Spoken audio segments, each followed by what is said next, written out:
మనం కరెక్ట్‌గా డైట్ చేయాలి అనుకున్నప్పుడో, జంక్ తినకూడదు అని ఫిక్స్ అయినప్పుడో, అలాంటప్పుడే కరెక్ట్‌గా మనకు ఆకలేస్తుంది. అలాంటివే తినాలనిపిస్తుంది. ఇది మానవ సహజం. ఏం చేస్తాం? ఎదవ నోరు కంట్రోల్‌లో ఉండదు.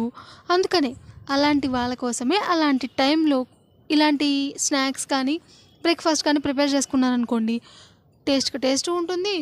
పొట్ట కూడా ఫుల్ అవుతుంది. ఆత్మరాయుడు శాంతిస్తాడు. అందుకనే ఈ రెసిపీ మీకు కూడా చెప్దామనైతే తీసుకొచ్చేసాను.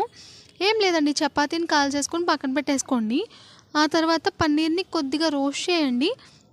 దాన్ని కూడా పక్కన పెట్టేసుకొని, ఇప్పుడు ఆ చపాతీ పైన కొద్దిగా టమాటా సాస్ అప్లై చేసుకోండి. అవసరం లేదు అనుకుంటే వద్దు. కొంచెం వేసుకుంటే ఏం పర్లేదు కదా! అందుకనే చెప్తున్నాను. ఆ పైన కొద్దిగా చిల్లీ ఫ్లేక్స్ కానీ, ఆరిగానో గానీ ఏది ఉంటే అది కొద్దిగా జల్లేసేసుకొని, ఆ పైన పన్నీర్ ముక్కలు, టమాటాలు అండ్ అలాగే ఉల్లిపాయలు వేసేసుకొని రోల్లో చుట్టేసుకొని తిన్నారనుకోండి, టేస్ట్‌కి టేస్ట్ ఉంటుంది. హెల్త్‌కి కూడా హెల్త్ ఉంటుంది. ఎంత మంచి రెసిపీ చెప్పాను కదా! అలా చూసి వెళ్ళిపోతే కొంచెం సబ్స్క్రైబ్ చేసుకోవచ్చు కదా! ఉంటానే. Bye bye.